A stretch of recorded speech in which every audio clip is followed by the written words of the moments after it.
शेतकऱ्यांना बंधारा हवा असल्यास पुन्हा बांधकाम सुरू करू. कामाला अडथळा आणणाऱ्यांनी उगीच कांगावा करू नये. शरदराव जंगटे. बोरगाव परिसरातील शेतकऱ्यांच्या सिंचनाचा तसेच शहराच्या पिण्याच्या पाण्याचा प्रश्न कायमस्वरूपी मार्गी लावण्यासाठी प्रस्तावित बंधाऱ्याचे काम पुन्हा सुरू करण्याची भूमिका नगरसेवक शरदराव जंगटे यांनी स्पष्ट केली. शेतकऱ्यांना बंधारा हवा असेल तर पुन्हा बांधकाम सुरू करू. विकास कामांना अडथळा आणणाऱ्यांनी उगीच कांगावा करू नये असा इशाराही त्यांनी दिला. बोरगावच्या शेतकऱ्यांची पाण्याची अडचण जिल्हा मध्यवर्ती बँकेचे अध्यक्ष अण्णासाहेब जोल्ले यांच्या निदर्शनास आणून दिल्यानंतर त्यांनी या प्रश्नाचा तत्काळ पाठपुरावा केला. त्यांच्या पाठपुराव्याला प्रतिसाद देत आमदार शशिकला जोल्ले यांनी विशेष प्रयत्न करून सन 2021-22 मध्ये पूलवजा बंधाऱ्यासाठी 2.5 कोटी रुपयांचा निधी मंजूर करून आणला होता. कामाला सुरुवातही झाली, मात्र काही संघटनांच्या विरोधामुळे काम रखडल्याचा दावा जंगटे यांनी केला.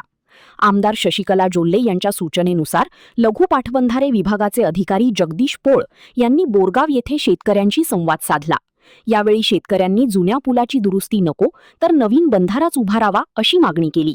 याबाबतचा अहवाल वरिष्ठांकडे सादर करण्याचे आश्वासन अधिकाऱ्यांनी दिले.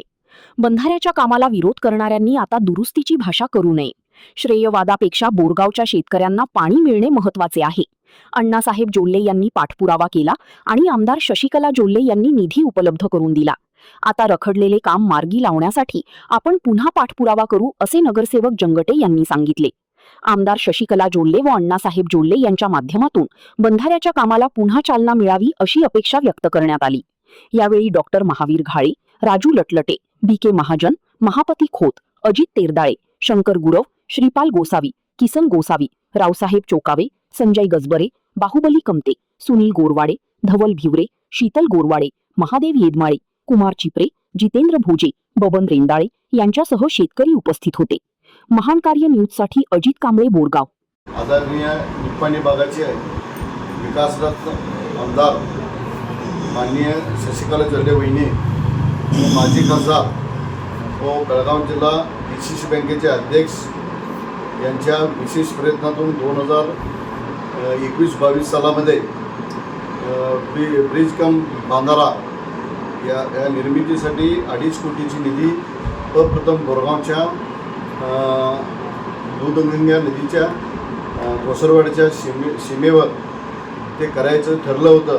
त्यावेळेला ते संदीप आर म्हणून कॉन्ट्रॅक्टरला टेंडर बी झालं होतं. टेंडर प्रकरणावरून ते संदीपला टेंडर झाल्यानंतर ते कामकाजला सकल भाजप कार्यकर्ते आणि सर्व शेतकरी बंधूंनी मिळून त्याचं उद्घाटन बी केलं होतं आम्ही.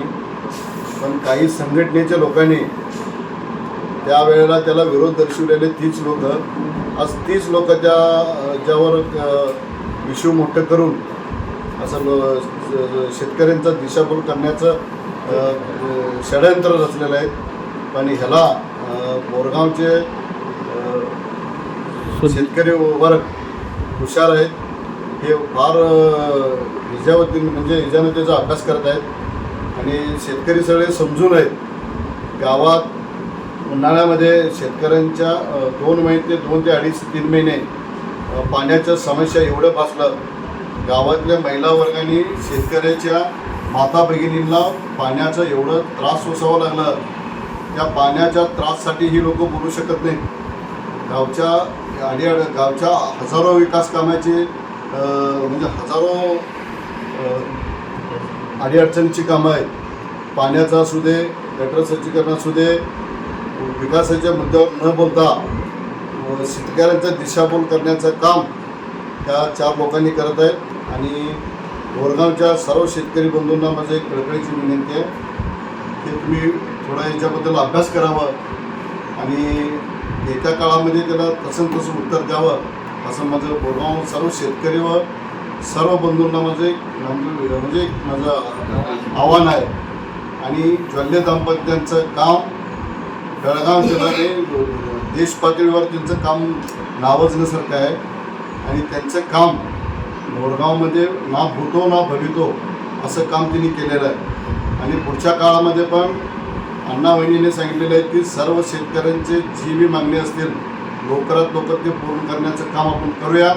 आणि ब्रिज कम बांधारा सर्व शेतकऱ्यांचं जर म्हणणं असेल की तर ज्या जागेवर तुझं उद्घाटन झालं आहे त्या जागेवर बांधायची त्यांची तयारी असेल तर कधी बी बोरगावची शेतकरी लोक आमच्याकडे येऊ नये.